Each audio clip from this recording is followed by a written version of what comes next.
जय हिंद दोस्तों। आज के क्लास में हम पढ़ने जा रहे हैं एक बहुत ही इम्पोर्टेंट टॉपिक बायो का, जिसका नाम है इंटेग्यूमेंट्री सिस्टम। ठीक है, हम इसमें मेमेलियन स्किन के बारे में पढ़ेंगे और इन डिटेल पढ़ेंगे। और मैं आपको आज की वीडियो के स्टार्टिंग में एक बेसिक आइडिया दे दूंगा कि थ्रू आउट द चैप्टर हमको और क्या क्या इस चैप्टर में पढ़ना है। तो आइए स्टार्ट करते हैं। हेडिंग लगाइए, नोट्स बनाते जाइएगा।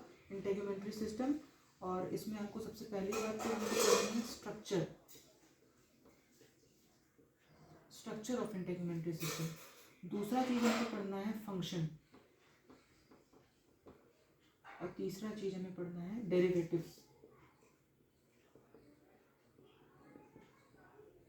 Derivatives of skin. ठीक है, तो स्ट्रक्चर में बेसिकली हमको दो लेयर्स के बारे में पढ़ना है। पहला है आपका एपिडर्मिस, और दूसरा लेयर आपका आ जाता है डर्मिस। ठीक, फंक्शन में बहुत ढेर सारे फंक्शन है, उसमें मैं कुछ स्पेसिफिक फंक्शन ही लिख रहा हूँ। वैसे तो बहुत ढेर सारे फंक्शन है, सब कुछ हम लोग डील करेंगे इस चैप्टर में। तो आपका सबसे पहले आता है वैसो कॉन्स्ट्रिक्शन एंड वैसोडाइलेशन। ठीक है, दूसरा चीज आपका स्वेटिंग, जो कि एक्सक्रीटरी फंक्शन है। और तीसरा बहुत ही इम्पोर्टेंट फंक्शन आपका आ जाता है, बहुत सारे हैं, जैसे कि प्रोटेक्शन। ठीक है, और मैं टेम्परेचर की भी बात करूंगा, जो मैंने लिख दिया vasoconstriction and vasodilation. ये टेम्परेचर फंक्शन है, that is function related to temperature. ठीक है, और डेरिवेटिव्स ऑफ स्किन में हम क्या पढ़ेंगे। देखो, डेरिवेटिव्स ऑफ स्किन का मतलब क्या होता है कि स्किन से कुछ ऐसे स्ट्रक्चर्स डिराइव होते हैं जो हमारे काम आते हैं। ठीक है, तो हम उनको डेरिवेटिव्स ऑफ स्किन कहते हैं। तो वेरियस डेरिवेटिव्स हैं, जैसे हमारे नेल्स, स्किन और glands. Various glands are also derived from skins. For example, we have to study in this chapter about 3 types of glands. ठीक है, 3 ग्लैंड्स हमको पढ़ना है। सबसे पहला sweat gland, sebaceous gland and memory gland.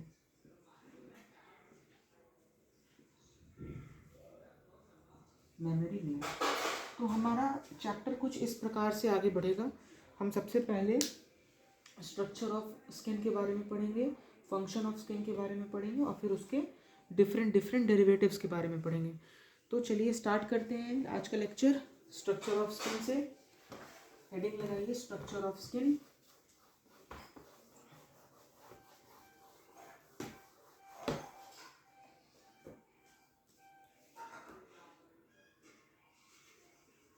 Structure of skin.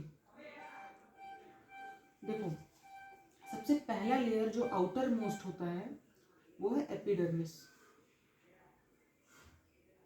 Epidermis is the outer most protective layer. ठीक है, और एपिडर्मिस की भी और फर्दर क्लासिफिकेशन होते हैं। एपिडर्मिस भी कई प्रकार की, या कह सकते हैं कि एपिडर्मिस के और भी सब लेयर्स होते हैं। ठीक है, तो सब लेयर्स की बात करें तो सबसे पहला आपका आएगा स्ट्रैटम कॉर्नियम। ठीक है, दूसरा लेयर जो आपका आएगा वो होगा स्ट्रैटम ल्यूसिडम। तीसरा लेयर होता है स्ट्रैटम ग्रैन्युलोसम, और फोर्थ लेयर जो है वो है स्ट्रैटम माल्फिजाई। ठीक, चलिए स्टार्ट करते हैं। बहुत ही अच्छे से मैं आपको आज इसके बारे में बताने वाला हूँ। देखो, सबसे पहले स्ट्रैटम को देखो। स्ट्रैटम का मतलब क्या होता है, सब में स्ट्रैटम देखो कॉमन आपको दिख रहा होगा। स्ट्रैटम का मतलब ही होता है लेयर। ठीक है, एक लेयर का दूसरा नाम स्ट्रैटम होता है। ठीक, सिंपली। और इनके एक लेयर, एक सिंपल लेयर के डिफरेंट डिफरेंट कैरेक्टरिस्टिक के कारण उसका यहाँ पर नोमेनक्लेचर हुआ है, जैसे कॉर्नियम, ल्यूसिडम, ग्रैन्युलोसम और माल्फिजाई। ठीक है, तो कॉर्नियम का मतलब क्या होता है मैं आपको बताने जा रहा हूँ, मतलब इस लेयर की कैरेक्टरिस्टिक प्रॉपर्टी अब मैं बताने जा रहा हूँ, ध्यान से सुनिएगा। देखो कॉर्नियम लेयर क्या होता है, this is cornified layer, this is cornified. Cornified का मतलब क्या होता है, देखो लेयर एक ऐसी लेयर जो कि स्केल्स में या हॉर्नी टाइप ऑफ स्ट्रक्चर में या हॉर्नी नेचर जिसका हो गया हो उसमें मॉडिफाई हो गई हो। ठीक है, तो ये हॉर्निफाइड होती है, सॉरी कॉर्निफाइड होती है और हॉर्नी हो जाती है, हॉर्नी भी कह सकते हैं आप, और स्केली यानी कि स्केली स्किन हो जाती है। ठीक है, और इसके बारे में अगर जानना चाहते हैं तो आप कह सकते हैं कि ड्राई साइटोप्लाज्म, यानी कि जो स्ट्रैटम कॉर्नियम के सेल्स होते हैं इनका साइटोप्लाज्म ड्राई हो जाता है। ठीक, ड्राई साइटोप्लाज्म होता है, और ड्राई साइटोप्लाज्म होगा तो ऑब्वियसली यहाँ डेड स्किन सेल्स होंगे, डेड स्किन या dead cells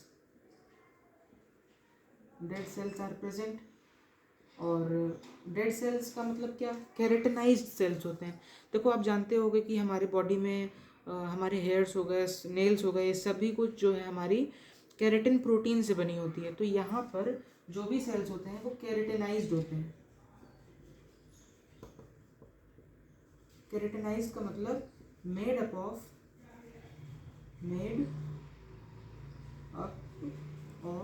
keratin protein, keratin. ठीक है, तो केरेटिनाइज्ड होते हैं। केरेटिनाइज्ड होने का और इस टाइप का जो इनका कैरेक्टरिस्टिक है, इसका एक बेसिक फंक्शन क्या होता है कि सबसे पहले कि ये हमारे सबसे पहले ये क्या है कि इम्परमिएबल होता है। ठीक है, इम्परमिएबल होता है, वाटर प्रूफ होता है, क्योंकि ये आउटर मोस्ट लेयर है, इसको वाटर प्रूफ होना ही पड़ेगा। अगर वाटर प्रूफ नहीं होगा तो क्या होगा, हमारे इंटरनल टिश्यू जो है वो डैमेज हो सकते हैं, डीके हो सकते हैं या डेसिकेट कर सकते हैं। ठीक है, तो वाटर प्रूफ होता है। ठीक है, और इसके क्या क्या फंक्शंस हैं, आप जैसे देखे होंगे कि हमारी स्किन जो है कुछ स्केल्स कभी कभी बाहर निकलने लगते हैं, मतलब पपड़ी छूटता है जैसे। ठीक है, और फिर उसके नीचे से नए लेयर आना स्टार्ट होती है। तो जो हमारे स्किन में से स्केल्स बाहर निकलते हैं, पुराने स्किन मतलब शेड ऑफ होती है, नई स्किन आती है, तो जो शेड ऑफ होती है लेयर वो आपकी स्ट्रैटम कॉर्नियम ही होती है। ठीक है, तो वेरी थिन होता है ये, और शेड ऑफ होता है, और शेड ऑफ जो होता है इसको मोल्टिंग कहते हैं।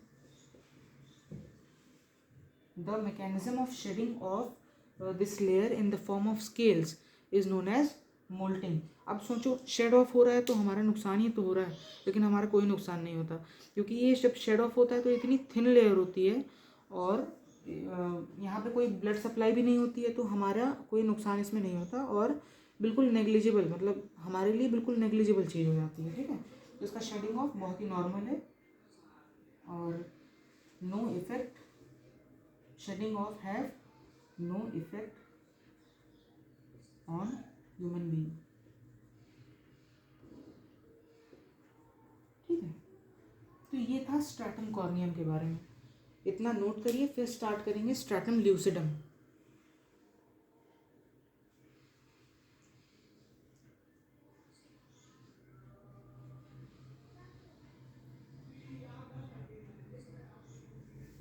आइए स्टार्ट करते हैं स्ट्रैटम ल्यूसिडम के बारे में।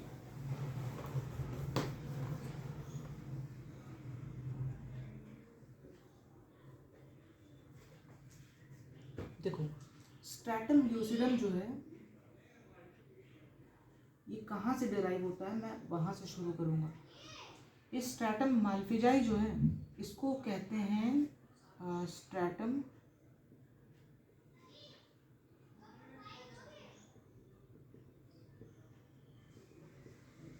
जर्मिनेटिवम। ठीक है, यानी कि एक तरीके से देखा जाए तो ये जर्मिनेटिंग लेयर होती है, it is known as germinating layer. Germinating layer. देखो इसके रिपीटेड डिवीजन से ये ग्रैन्युलोसम लेयर जो है ये थोड़ा सा अपर पोर्शन पर शिफ्ट होती है। ग्रैन्युलोसम लेयर मैं यहाँ लिख रहा हूँ, एस जी लिख देते हैं इसको, ठीक है, शॉर्ट फॉर्म में एस जी शिफ्ट अपवर्ड्स, ठीक है, अपवर्ड शिफ्ट होती है और एक सेट ऑफ सेल का फॉर्मेशन करती है, जिसको क्या कहते हैं, सेट ऑफ सेल फॉर्मेशन।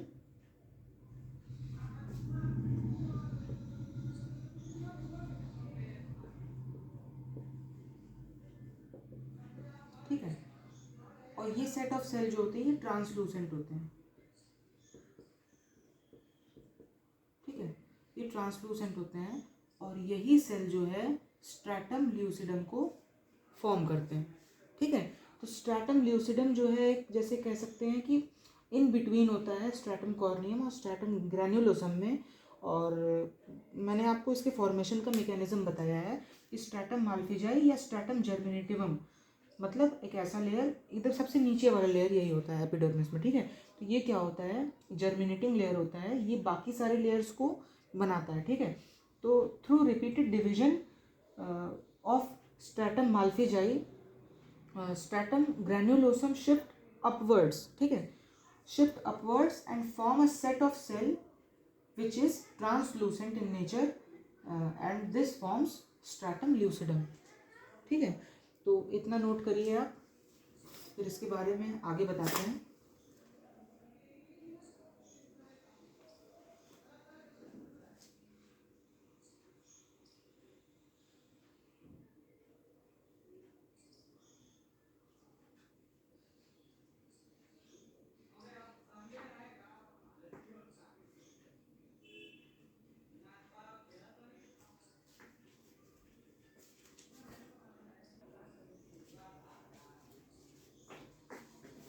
तो ये था आपका स्ट्रैटम ल्यूसिडम के बारे में।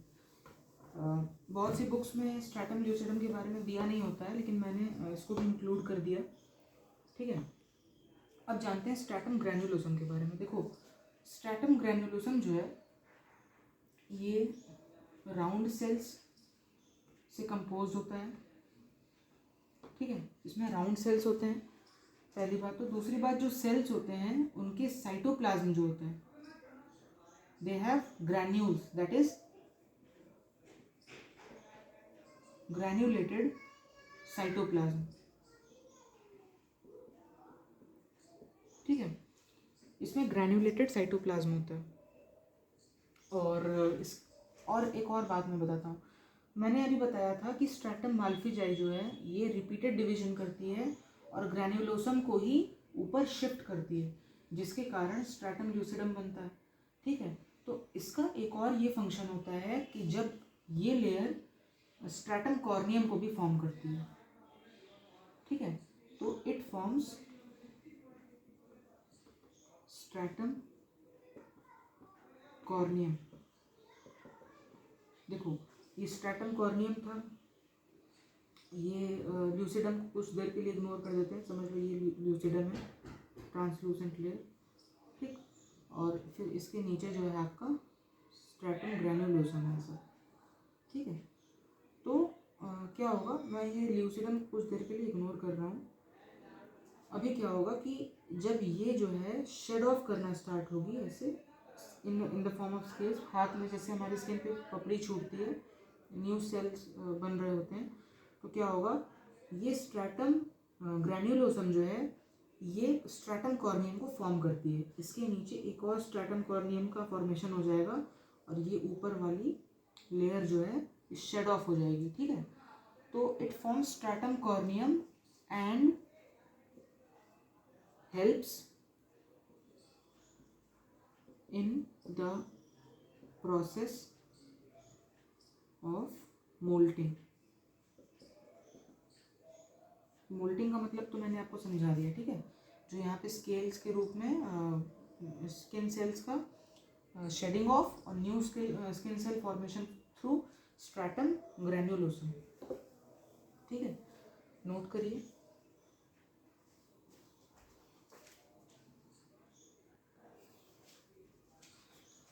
आइए अब नेक्स्ट लेयर पे चलते हैं, जिसको कहते हैं स्ट्रैटम माल्फिजाई। इसको स्ट्रैटम माल्फिजाई को स्ट्रैटम जर्मिनेटिवम भी कहते हैं।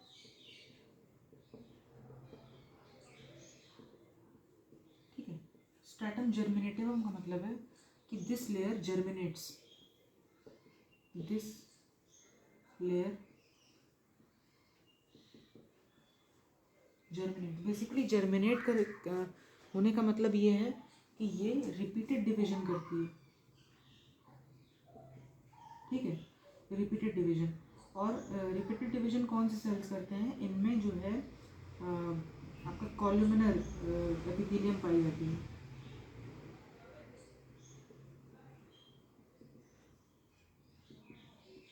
कॉलुमिनर एपिथेलियम इसमें प्रेजेंट होती है, जो कि रिपीटेड डिवीजन परफॉर्म करती है। ठीक है, अब आपने सुना होगा मेलेनिन नाम का एक पिगमेंट भी होता है जो हमारे स्किन कलरेशन के लिए रिस्पॉन्सिबल होता है, वो इसी लेयर में प्रेजेंट होता है। मेलेनिन इज प्रेजेंट, ठीक है, which is responsible for skin colouration. ठीक है, ये कलरेशन के लिए रिस्पॉन्सिबल होता है मेलेनिन पिगमेंट, वो इसी लेयर में होता है। तो मैंने एक डायग्रामेटिक्स स्केच बना करके यहाँ पे रखा है। आप देख सकते हैं कि आउटर मोस्ट लेयर जो है ये पूरी, ये एपिडर्मिस है, ये एपिडर्मिस। ठीक है, ये वाली लेयर जो है इसको कहते हैं डर्मिस, और जो आप ये नीचे देख रहे हैं डार्क पोर्शन, इसको सबक्यूटेनियस लेयर भी कहते हैं।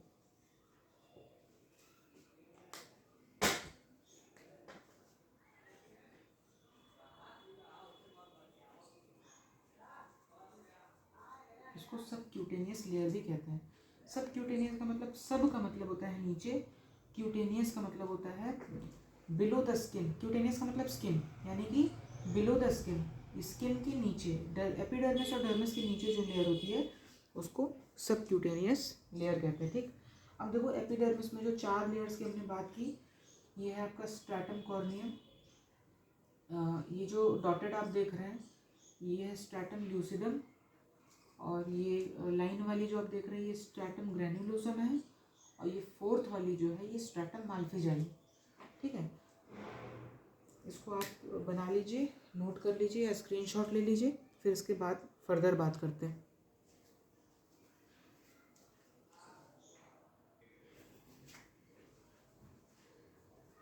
अभी हम लोगों ने देखा कि स्ट्रैटम माल्फिजाई में जो मेलेनिन प्रोडक्शन होता है,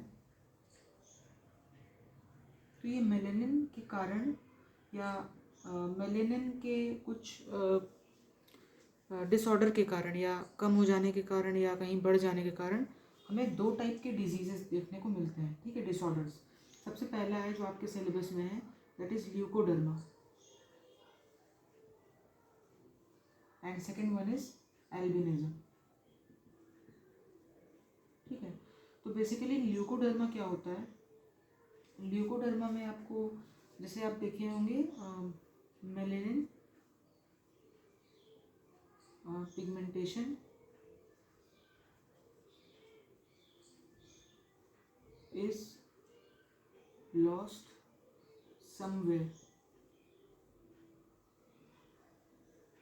on skin, which results in the formation of white patches.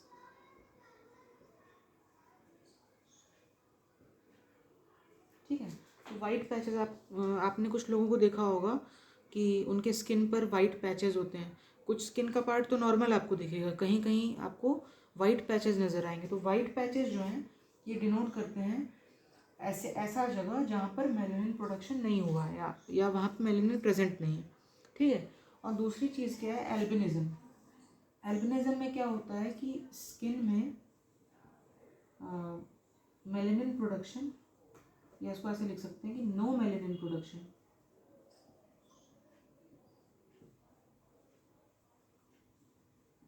no melanin production occur and skin becomes pinkish in color. Okay, skin जो है आपकी पिंक कलर की इसमें हो जाती है किसी एक पर्टिकुलर पर्सन की जिसको ये प्रॉब्लम होता है. And this type of people are known as albino. ठीक है, इनको एल्बाइनो कहा जाता है, जो बिल्कुल वाइट होते हैं लोग, जिनको आप बिल्कुल वाइट कहते हैं. और इनके लिए खास बात यह है कि exposure of sunlight is harmful. ठीक है, exposure of sunlight is harmful. अब देखो, इनके में मेलेनिन प्रोडक्शन नहीं हो रहा है, इनके में मेलेनिन नहीं है. और सनलाइट में क्या होता है कि अल्ट्रा वायलेट रेज आ रहे होते हैं. तो अल्ट्रा वायलेट रेज के कारण हमारे मेलेनिन का फंक्शन यही होता है कि वो अल्ट्रा वायलेट रेज को एब्जॉर्ब कर लेती है या हमारे बॉडी पर उसका इफेक्ट नहीं आने देती. तो अब जिस इंसान में मेलेनिन प्रोडक्शन बिल्कुल भी नहीं हुआ है, तो ऑब्वियस सी बात है कि वो सनलाइट एक्सपोजर से उसको हार्म होगा या कोई प्रॉब्लम होगी. और एक बहुत ही सीवियर बात यह है कि एल्बिनिज्म जो होता है, this is a genetic disorder.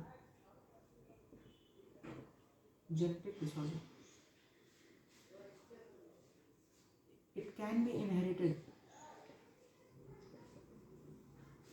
ठीक है, यानी कि अगर एक पर्सन को है तो उसके ऑफस्प्रिंग में भी ये प्रॉब्लम दिखाई दे सकती है. तो आप इतना नोट करिए, फिर इसके बाद आगे बढ़ेंगे.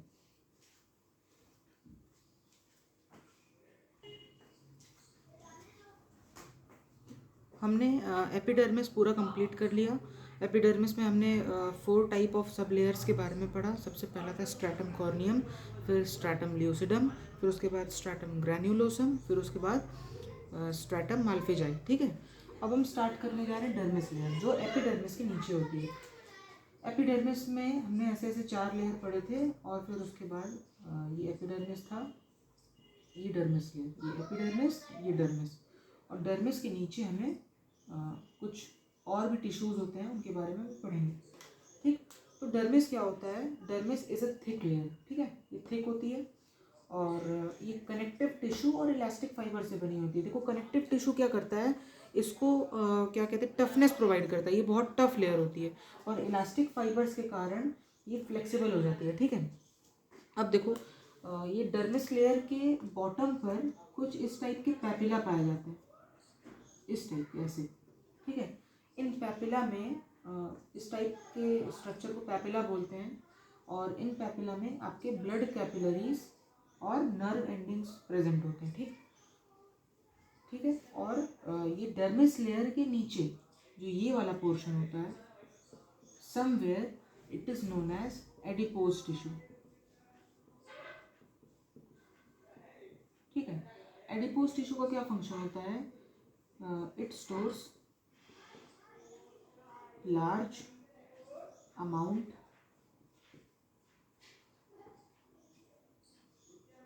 of fat which acts as an insulator and prevents heat loss. तो डर्मिस लेयर में इतना ही था. अब डर्मिस लेयर से ओरिजिनेट हुए ढेर सारे डेरिवेटिव्स, जैसे कि आपका हेयर है, तो इसके बारे में हम नेक्स्ट क्लास में पढ़ेंगे. आज के लिए बस इतना ही. स्क्रीनशॉट ले सकते हैं आप, इसको नोट भी कर सकते हैं. डर्मिस लेयर में सिर्फ इतना ही डिटेल था, बहुत डिटेल में हमें नहीं जाना है. तो इसका नोट्स बनाइए, पढ़ते रहिए. All the very best.